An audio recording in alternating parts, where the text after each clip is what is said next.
현장에서 그리고 방송으로 예배드리시는 모든 성도님들께 또 그 가정에 하나님의 크신 복과 그리고 은혜가 항상 임하시기를 예수님의 이름으로 축복합니다. 어떤 분야에서 좋은 스승이나 선생님 혹은 멘토를 만나면 참 좋은 일입니다. 만나면 그 어떤 분야의 그 일에 대해서 새로운 눈을 뜰 수도 있고 또 난이도가 상당히 낮아집니다. 신앙과 삶에서도 그런데요.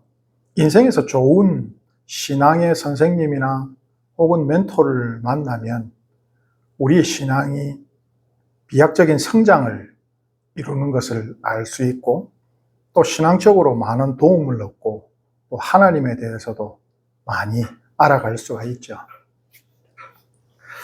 그에 비해서 이제 배우는 사람도 중요합니다. 좋은 제자가 되면 뭘까요? 대충 가르쳐도 좋은 제자들은 핵심들을 잘 알아내고 해서 스승의 이름을 드높일 수 있는 그런 제자가 되죠.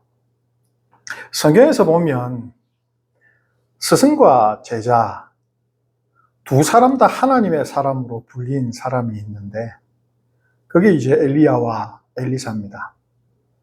오늘 본문은 그 두 분의 마지막 헤어지는 장면이 나옵니다. 이 장면을 통해서 좋은 선생님 그리고 좋은 제자가 어떤 것이며 또 좋은 선생님은 어떤 것들을 전수해야 하며 또 좋은 제자는 어떤 것을 전수받아야 할까를 신앙의 측면에서 믿음의 측면에서 한번 묵상해 보고자 합니다. 오늘 본문을 읽으면서 드는 질문이 있는데요.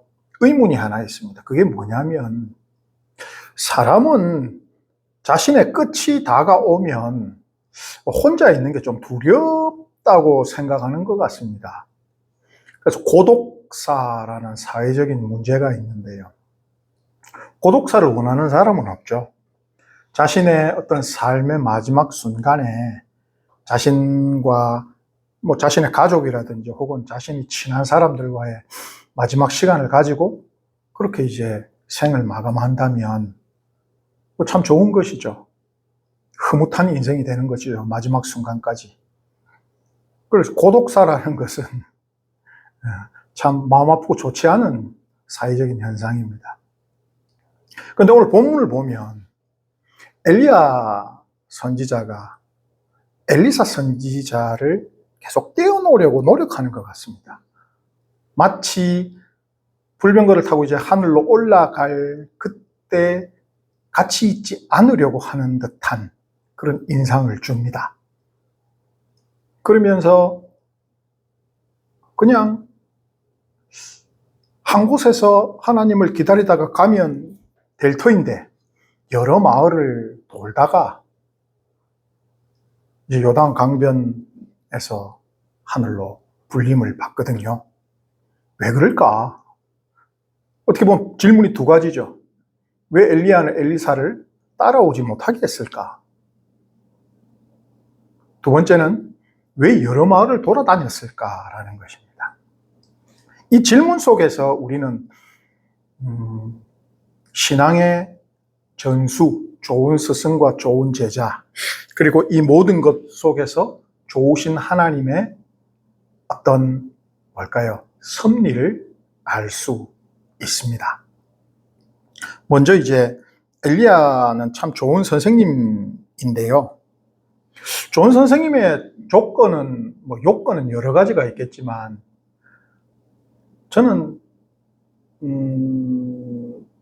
선생님이 제자와 함께 있어야 될 순간에 함께 있어주는 것이 좋은 선생님이라고 생각을 합니다. 물론 무소의 뿔처럼 혼자서 가라처럼 혼자서 굳건하게 이겨내고 알아내고 그것이 도움이 되겠지만 선생님이 있어야 되는 그 순간에 같이 있어주면 뭘까요? 학생이 굉장히 안심하면서도 선생의 본을 보면서 그 분야에 대해서 깨닫게 되고 또 스스로를 깨달을 수 있는데 좀 더 수월하겠죠. 그래서 오늘 보면 엘리야가 처음부터 엘리사를 뿌리쳤을까? 그건 아닌 것 같습니다. 오늘 1절 말씀을 보시면 여호와께서 회오리 바람으로 엘리야를 하늘로 올리고자 하실 때에 엘리야가 엘리사와 더불어 길갈에서 나아가더니입니다. 더불어서입니다. 이게 더불어가 있습니다. 그러니까 엘리야는 처음부터 엘리사를 따라오지 못하게 한 것이 아니라는 거죠. 엘리야와 엘리사가 이제 만나서 시작한 것이 열왕기상 19장에서 나오는데요. 엘리사에게 이제 기름을 붓고 나서 아마 엘리야하고 엘리사가 항상 같이 있었던 것 같습니다. 그의 곁을 떠나지 않으려고 엘리야가 노력을 많이 하는데요. 왜냐하면 엘리사는 엘리야의 뒤를 이어서 이스라엘의 선지자가 되어야 될 사람. 엘리야는 하나님의 명을 받아 엘리사에게 직접 기름을 부었기 때문에 뭘까요? 지금까지 자기가 해왔던 그 힘들고 목숨을 걸었던 그 어려운 사역, 그러나 하나님이 그 놀라운 능력과 영광을 보여주신 그 사역을 엘리사에게 이어줬을 때 뿌듯하면서도 엘리사에 대해서도 상당한 기대가 있었을 것입니다. 그래서 떠나지 않고 가르치는 거죠. 하나님에 대해서 가르치는 것이죠. 그래서 앞으로 행할 일은, 엘리사가 앞으로 행할 일은 자신이 했던 그 목숨을 건 길이었기 때문에 가급적이면 엘리사와 같이 있고 싶었을 것입니다. 그래서 지금 더불어입니다. 길갈에서 더불어서 지금 같이 나오고 있거든요. 그러면서 1절에서 6절을 보시면 스승과 제자의 마지막 동행길이 나옵니다. 여기서 보면 이제 여러 마을을 가는데 그가 어떻게 하늘로 올라갈지에 대해서 알고 있는 것 같습니다. 엘리야도 알고 엘리사도 알고 있는 것 같은데 정확하게 언제 어디서 였는지는 모르겠습니다. 본문에 나와 있지 않기 때문에. 하나님께서 엘리야에게 말씀을 해주셨는지, 너는 요단강으로 오는데 여기를 들러서 오라. 근데 그 내용이 중요한 내용이고 반드시 있어야 될 내용이면 성경에 기록이 되어 있을 것 같은데 그냥 엘리야는 마을을 돌아다니면서 길갈에서 베델로, 베델에서 여리고로, 여리고에서 요단으로 오면서 그 마을에서마다 엘리사를 여기 있어라 두고 가려고 합니다. 처음하고는 좀 다르죠. 왜 그랬을까 생각을 해보면 그가 들리는 각 마을마다의 의미가 있습니다. 좋은 선생님은 어떤 선생님이냐면 어떤 행동에 대해서 의미를 주고 생각하게 하는 선생님이죠. 무조건 이렇게 해라. 1 더하기 1은 2다. 2 곱하기 2는 4다를 가르치는 게 아니라 왜 2 곱하기 2는 곱하기라는 개념이 무엇일까 생각해보고 더하기라는 개념이 무엇일까 생각해보는 것입니다. 신앙이 좋아지기 위해서 성경 읽어라, 찬양해라가 아니라 거기에 담겨있는 성경을 왜 읽어야 하며 찬양을 왜 해야 하며 기도를 왜 해야 하는가에 대해서 그가 아는 한 얘기해 줄 수도 있고 또 직접 해보게끔 해서 깨닫게 알게 하는 그것도 있는 것이죠. 지금 엘리야는 엘리사를 데리고 각 마을에 가면서 그 마을에 하나님이 하셨던 놀라운 일들을 계속 기억하게 하는 것입니다. 길갈에서 시작을 하는데요.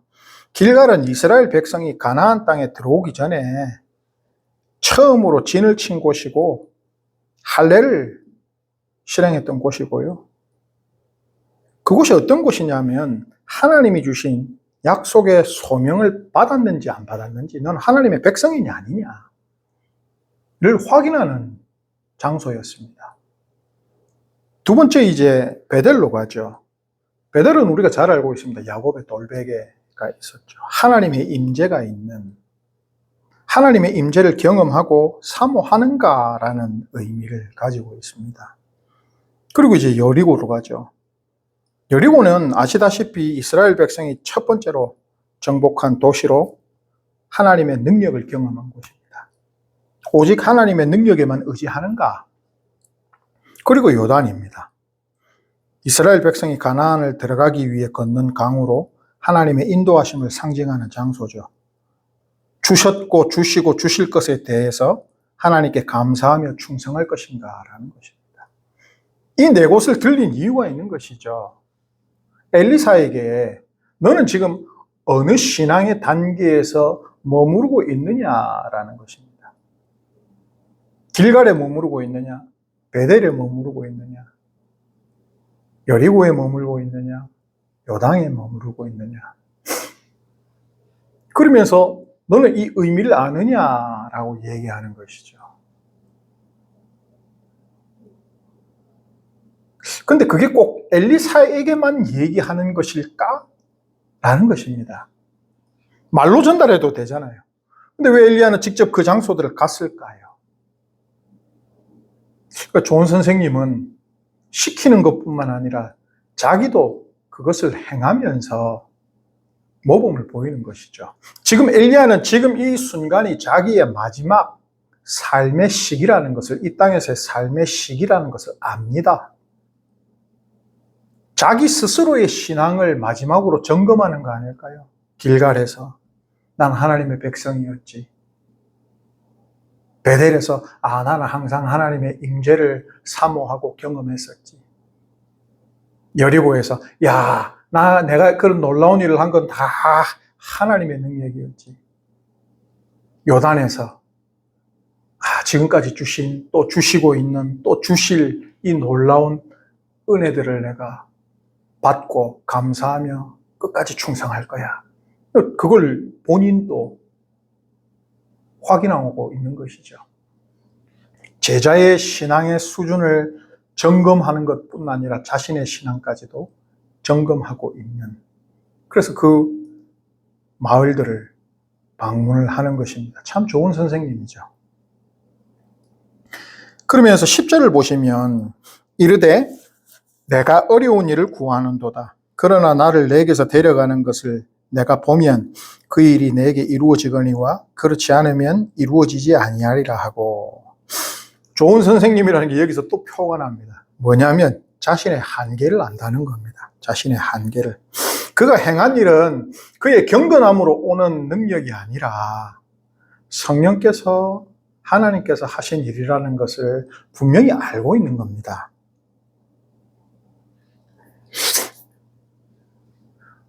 돈 있고 힘 있는 사람들이 자신의 돈과 힘으로, 권력으로 세상에 있는 일들을 다 이렇게 할 수 있거든요. 근데 가끔씩 보면 이 사람들이 참 어리석게 무속에 빠져드는 걸 봅니다. 왜 그럴까요? 그렇게 지적 수준도 뛰어나고 많이 배운 사람들이 왜 무속에 빠져들까요?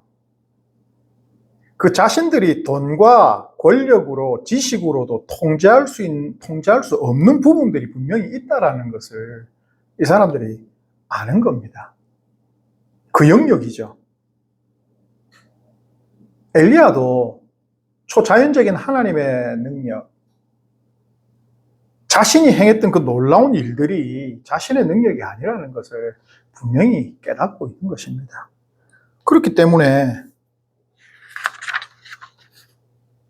그는 이렇게 얘기하는 거죠. 내가 그걸 너에게 주기가, 이게 어렵다라는 표현이 불가능하다는 표현입니다. 내가 너에게 줄 수 있는 것이 아니다라는 것이죠. 선생님이 암만 좋은 선생님이고 좋은 신앙의 멘토라 할지라도 제자의 신앙의 삶을 대신 살아줄 수 있는 건 아닙니다. 그리고 지금 내가 가지고 있는 신앙을 너에게 주겠다, 줄 수 있는 것도 아니죠. 그걸 지금 엘리야는 분명히 알고 있는 겁니다. 신앙의 본을 보여줄 수는 있어도 신앙의 삶을 대신 살아줄 수는 없는 것이죠.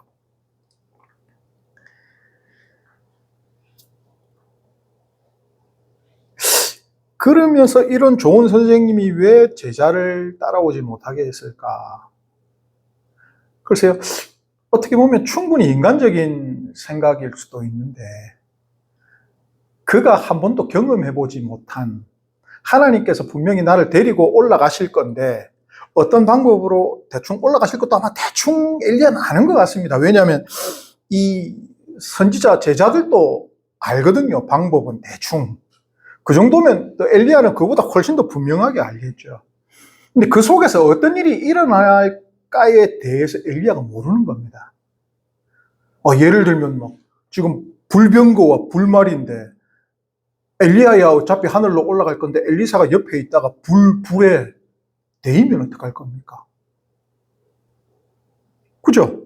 아버지와 같은 엘리사가 아들인 엘리야가 엘리사에게 혹시나 경험해보지 못한 그것이 위험한 건 아닐까라는 인간적인 생각을 할 수도 있습니다. 그렇기 때문에 그냥 갈 때는 나 올라갈게 했을 수 있죠. 또 두 번째는 준비가 되었을까?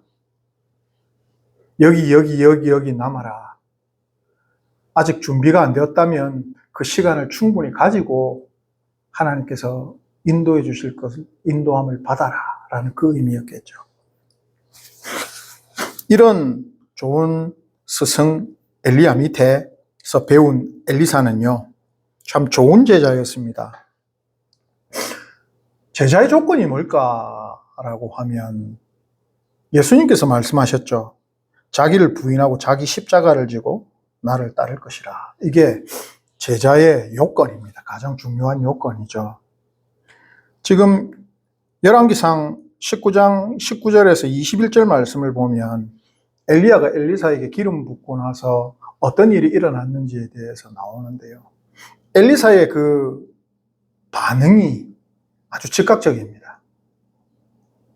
어렵고 힘들고 목숨이 걸린 일인 줄 압니다. 왜냐하면 엘리야가 행했던 그 모든 일들이 이스라엘 전역에 알려졌기 때문입니다. 그런 엘리야가 와서 야, 너 내 다음 선지자를 좀 해야 되겠다 라고 얘기했을 때 그는 소 기구를 불사르고 고기를 삶아서 다 나눠주고 가족과 헤어짐의 인사를 하고 옵니다. 결코 과거의 일로 돌아오지 않겠다라는 것입니다. 그리고 그는 결코 돌아오지도 않았습니다. 죽을 때까지 선지자였습니다. 예수님의 제자들 중에 예수님 십자가에 달리셨을 때 과거의 일로 나는 고기나 잡아야 되겠다라고 돌아간 제자들이 있죠. 생업으로. 엘리사는 그렇지 않았습니다. 아주 좋은 제자의 요건을 갖춘 사람이었죠. 그러면서 2절, 4절, 6절을 보면 엘리야에게서 떠나지 않겠다라고 얘기를 합니다. 떠나지 않겠습니다. 제가 끝까지 따라가겠습니다 라고 얘기를 하죠. 지금 엘리사가 주는 그 그 의미에 대해서 엘리야가 주는 그 의미에 대해서 엘리사는 그 마을에서 이해를 한 겁니다. 이 어르신이 우리 선생님이 나를 여기 남게 하시는 이유가 그거지만 선생님 내가 요 수준은 넘은 것 같습니다 라고 얘기하는 것이죠. 그러면서 3절, 5절을 보시면 엘리사가 이랬더니 나도 아오니 너희는 잠잠하라 라고 얘기를 합니다. 엘리야에게 얘기할 때 제가 이 수준은 아닙니다. 이거 다 뛰어넘었습니다. 그런 얘기를 하는 게 아니라 그냥 내가 당신하고 같이 있고 싶습니다. 더 배우고 싶은 거죠. 마지막 그 순간까지 스승을 보면서 배우고 싶은 걸 다음 단계로 더 나가고 싶은 겁니다. 그러면서도 제자들이 와서 얘기할 때 그 선지자의 제자들이 그만큼 알고 있으면 엘리사는 그거보다 조금 더 잘 알겠죠. 엘리야는 더 많이 알 거고. 알고 있으니까 잠잠하라 라는 것입니다. 굳이 얘기하지 마라. 우리는 신앙적으로 성령이나 혹은 성경을 통하여 알게 된 것들을 마냥 나만 아는 지식인 것처럼 말하고 싶을 때가 있습니다. 참 목사가 매주 설교를 하고 매일 설교를 하면서 그런 면이 있는데요. 많은 성도님들이 목회자가 깨닫기 전에 알아차리기 전에 훨씬 전에 아셨던 것들이 많죠. 그건 뭐 목사님 우리가 알고 있습니다. 그럼에도 불구하고 매주 앉아서 아멘 하면서 들어주시는 걸 보면 참 감사한 거죠. 겸손한 것입니다. 지금 엘리야 앞에서 엘리사가 상당히 겸손한 것입니다. 내가 압니다. 잠잠하세요. 그걸 말씀하실 필요 없습니다. 라는 거죠. 그리고 진짜 구해야 될 게 무엇인지 아는데요. 9절 말씀을 보면 엘리사가 이르되 당신의 성령이 하시는 역사가 갑절이나 내게 있게 하소서 하는지라. 참 좋은 선생님이고 좋은 제자죠. 선생님은 이거 내가 줄 수 없다는 걸 아는데 이 제자는 진짜 핵심을 내놓으라고 얘기하는 겁니다. 제일 중요한 거 그거 주십시오. 라고 본질을 아는 것입니다. 하나님을 나에게, 성령을 나에게 주시옵소서라고 얘기를 하는 것입니다. 참 잘 만났죠. 엘리야와 엘리사. 좋은 선생님, 좋은 제자. 근데 이제 마지막 게 뭐냐면 좋으신 하나님입니다. 좋으신 하나님. 여기 보면 하나님이 뭐 별로 등장을 별로 안 하십니다. 그죠? 1절에 여호와께서 등장하시고 뒤에는 이제 불병거, 회오리 바람 등장하시는데 여기서 하나님의 좋으심이 뭘까라고 하면 길갈에서도 데려가실 수 있고 베델에서도 데려가실 수 있고 여리고에서 데려가실 수도 있고 요단에서 데려가셨습니다. 이제 기다려주신 겁니다. 기다려주신 거. 기다려주심의 증거가 뭐냐면 이 선지자의 제자들이 와서 뭔 표현을 하냐면 오늘이랍니다. 오늘 데리고 가실 줄 머리 위로 얘기하거든요. 근데 길갈에서 베델 찍고 여리고 찍고 요단 찍고가 하루길이 아닙니다. 그러니까 이게 여러 일이 걸리는데 그 마을에 갈 때마다 제자들이 얘기한 거거든요. 오늘입니다. 오늘입니다. 근데 하나님께서는 상당히 오랜 시간 동안 기다려주시는 거죠. 기다려주시는 하나님. 그 전으로 돌아가 볼까요? 엘리야에게 한번 볼까요? 기다려주시는 하나님은 엘리사에게 좋은 하나님이죠. 왜? 조금 더 스승과 오래 있을 수 있으니까. 엘리야에게 하나님을 볼까요? 그가 영적인 슬럼프에 빠졌을 때 먹여주시고 다시 일어날 수 있게 해주시고 소명을 이룰 수 있게 해주셨죠. 엘리야에게 좋으신 하나님. 엘리사에게는 오늘 행하실 수 있는 것도 기다려주시면서 성장의 시간과 기회를 주시는 겁니다.